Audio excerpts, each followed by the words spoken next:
मोदी जी के प्रधानमंत्री बनने से पहले रात के 8 बजे का कोई खास महत्व नहीं था। सिर्फ एक शराब कंपनी ने ही 8 PM के महत्व को समझा था। नोटबंदी से लेकर तालाबंदी तक मोदी जी ने इसे नई ऊंचाई दी।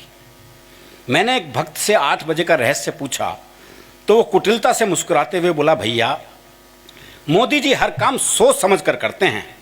8 की विशेषता यह है कि जब जब आप इसे 7 से, वो माफ कीजिए 7 से गुणा करोगे तब तब इसका जोड़ 56 आएगा।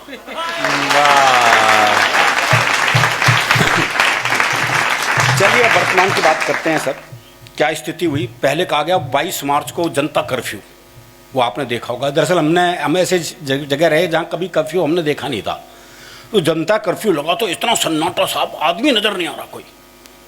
तो मैं अपनी बालकनी में गया तो कुत्ते बड़े परेशान थे, उन्हें कोई आदमी नजर नहीं आ रहा था सच में।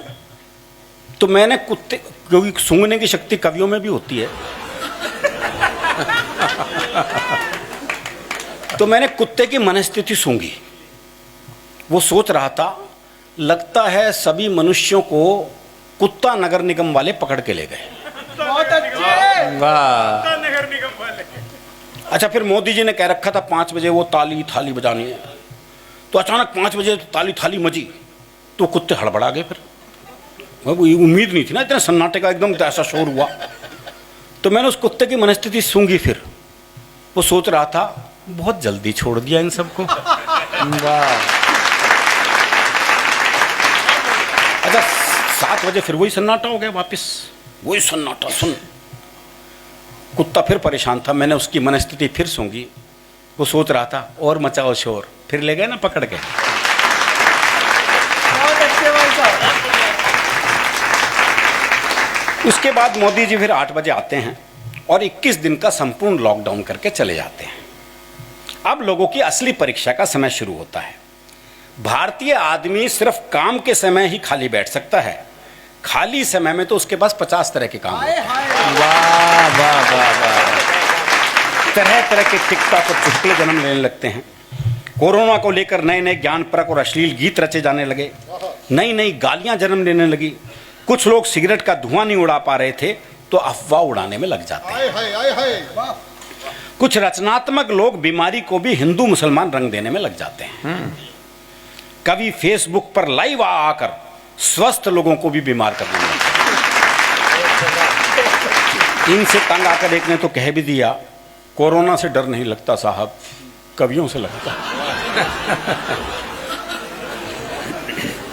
सामान्य पति जब झाड़ू पोछा और बर्तन मांजकर टेलीविजन के सामने बैठकर कैटरीना कैफ को बर्तन मांजते देखता है तो उसकी सारी थकान पल भर में काफूर हो जाती है। बहुत अच्छे, बहुत अच्छे।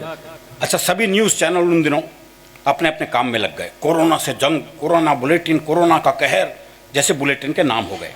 इटली में इतने मरे, फ्रांस में इतने, स्पेन में इतने मरे, अमेरिका में इतने और भारत में सिर्फ इतने। पता ही नहीं लगता कि ये सूचना दे रहे हैं या लानत।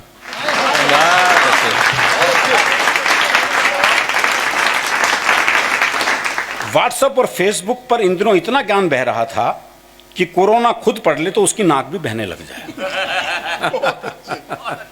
गोमूत्र से लेकर स्वयंमूत्र तक के सेवन की शिक्षा दी जा रही थी। जिनके लिए 2 रोटी के लाले पड़ रहे थे उन्हें च्यवनप्राश खाने की नसीहत दी जा रही थी। वाह वाह वाह वाह। धीरे धीरे पूरा देश बिग बॉस के घर में तब्दील हो गया था। नए नए टास्क देश की जनता को मिलते रहते थे।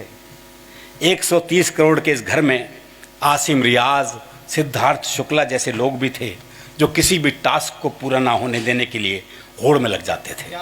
वाह भाई साहब। डॉक्टर, नर्स और पुलिस का काम दुगना हो गया क्योंकि जिन्हें बचाना है उनसे बचना भी तो है। वाह।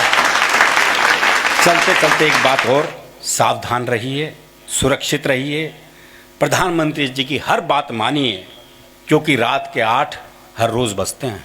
वाह वाह।